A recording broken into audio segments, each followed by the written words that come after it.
نحمده ونصلی علی رسولہ الکریم اما بعد فاعوذ باللہ من الشیطان الرجیم بسم اللہ الرحمن الرحیم۔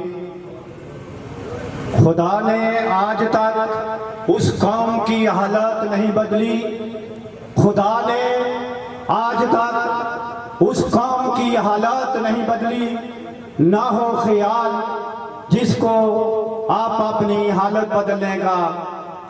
ظلم پھر ظلم ہے، بڑھتا ہے تو مٹ جاتا ہے، ظلم پھر ظلم ہے، بڑھتا ہے تو مٹ جاتا ہے، خون پھر خون ہے، گرتا ہے تو جم جاتا ہے۔ انتہائی عزتوں کے لائق واجب الاحترام میرے دوستوں، بھائیوں، بزرگوں اور نوجوان ساتھیوں، بالخصوص سامنے پنڈال میں بیٹھے ہوئے بڑی بڑی شخصیات، آج آپ سن رہے ہیں کہ کس طرح بیانیہ چینج ہوا۔ آپ لوگوں کے سامنے ہے وہ لوگ جو کل کیا بات کر رہے تھے، ادھر ضمیر صاحب بیٹھے ہوئے ہیں جو انہوں نے باتیں کی، حمزہ صاحب نے باتیں کی، مجھے نام یاد نہیں ہے۔ میں آج بہت خوش ہوا ہوں، آج وہ کشمیریت کی بات کر رہے ہیں، آج کھرٹے کی بات کر رہے ہیں۔ انشاءاللہ تعالی یہی بات آپ کو عزت دے گی، آپ کے علاقے کو ترقی دے گی، معاہدے بے شمار ہو سکتے ہیں۔ سب سے پہلا اپنا وطن ہے۔ تو لوگوں، دوستوں، ایکشن کمیٹی کے ذمہ دار لوگوں، دیکھ لو کہ آج ہم دیکھ رہے تھے کہ 5 ستمبر کو ہم نے شٹر ڈاؤن کیا، پہیا جام کیا، تمام ادارے بند رہے۔ تو 1 مہینے کے بعد یہ کال آئی ہے، ہم سن رہے تھے کہ یہ کال کامیاب نہیں ہوگی۔ میں مبارکباد دیتا ہوں ویلی کے لوگوں کو، میں مبارکباد دیتا ہوں کھرٹے کے لوگوں کو، میں مبارکباد دیتا ہوں تاجروں کو، میں مبارکباد دیتا ہوں سول سوسائٹی کو، وکلا کو، تمام اداروں کو۔ انہوں نے 5 ستمبر سے پڑھ کر آج جس نظم و ضبط اور اتحاد کا مظاہرہ کیا ہے، اس وقت بھی دن کے 4 بج رہے ہیں، ایک کھوکھا تک نہیں کھلا، ایک پیر تک نہیں چلا۔ اس کے علاوہ اور کیا ہو سکتا ہے؟ عوام نے تو ایکشن کمیٹی صاحب اپنا فیصلہ دے دیا ہے، وہ آپ کے ساتھ ہیں۔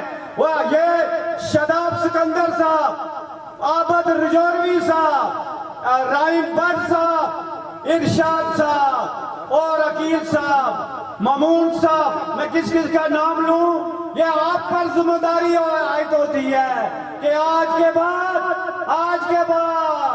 آپ نے جو تقریریں کرتے ہیں اس پر وعدہ کریں، اور آپ جہاں بیٹھے ہوئے ہیں آپ نے یہ ثابت کر دیا ہے کہ انشاءاللہ اس تاریخ منطقی انجام تک جب تک ہمارے مطالبے پورے نہیں ہوتے ہم چین سے نہیں بیٹھیں گے، ہم یہ احتجاج کرتے رہیں گے۔ کیا بجلی مانگنا جرم ہے؟ کیا سستا آٹا مانگنا جرم ہے؟ کیا یہ جو ناجائز ظالمانہ جابرانہ ٹیکس لگے ہوئے ہیں کیا یہ جائز ہیں؟ یہ جو ٹیکس ہیں یہ خالی بجلی کے بلوں پر نہیں ہے، یہ پراپرٹی پر بھی لگے ہوئے ہیں۔ اگر ایک آدمی 1 لاکھ روپے کی کوئی چیز خریدتا ہے تو اس پر آپ وکلا بیٹھے ہوئے ہیں کہ 1 لاکھ پر کتنا ٹیکس لگتا ہے۔ جو مجھے معلوم ہے کہ 33,000 روپیہ ٹیکس لگتا ہے۔ تو اگر 1 لاکھ ادھر دیں گے مالک کو تو 1,33,000 روپیہ وہ لگ جائے گا۔ یہ ہے، اور اس کے علاوہ میں 2 مطالبے، وہ چارٹر آف ڈیمانڈ جو ہے، ایک تو چوتھا مطالبہ یہ ہے کہ گریج اسٹیشن جتنے بھی ہمارے ہائیڈل پروجیکٹ ہیں وہ یہاں پر نیشنل گریج اسٹیشن قائم کیا جائے۔ اس کے علاوہ 2 مطالبے میں اور نیا اپنی طرف سے شامل کرتا ہوں۔ ارشاد صاحب، یہ بلدیاتی الیکشن ہوئے، آپ ان کی بات نہیں کرتے، آپ کو اختیارات کیوں نہیں مل رہے؟ مجھے معلوم ہے کہ راجہ اشفاق صاحب آج نہیں ہے.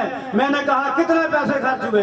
انہوں نے کہا 8-10 لاکھ روپیہ تو خرچ ہو گیا ہے. اس کے بعد 15 لاکھ روپیہ خرچ ہو گیا ہے. لوگوں نے آئے مبارکیں دی. تو یہ جو 50 لاکھ روپیہ خرچ ہوا ہے وہ کدھر گیا؟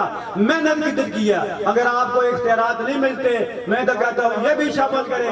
اس کے علاوہ میں بات کر رہا ہوں کہ یہ جو الیکشن مصورہ اس طرح ہم آگے چل سکتے ہیں.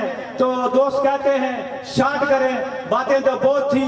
تو انشاءاللہ عابد الجوہروی صاحب جو اس تاریخ کا بانی ہے، جو اس تاریخ کا مذمت کار ہے، جو اس تاریخ کا دلیر بیٹا ہے، آپ اس کا ساتھ دیں. تمام ایکشن کمیٹی مبارکباد کے مستحق ہیں. اس بار ہم کہہ رہے تھے شاید لوگ کم آئیں گے، اس سے بھی زیادہ آئے ہیں. انشاءاللہ آگے یہ آزمائش کا دور ہے. یہ ایسی ہمارے مطالبے ہیں. یہ جو بے حیث جو حکمران ہیں یہ ہمارے مطالبے نہیں مانیں گے. تو جب تک یہ ہمارے مطالبے نہیں مانتے تب تک ہم انشاءاللہ ہمارے دھرنے بھی جاری رہیں گے.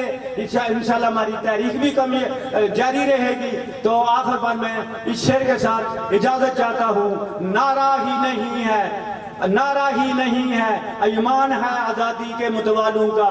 کشمیر کا ذرہ ذرہ ہے کشمیر کے رہنے والوں کا.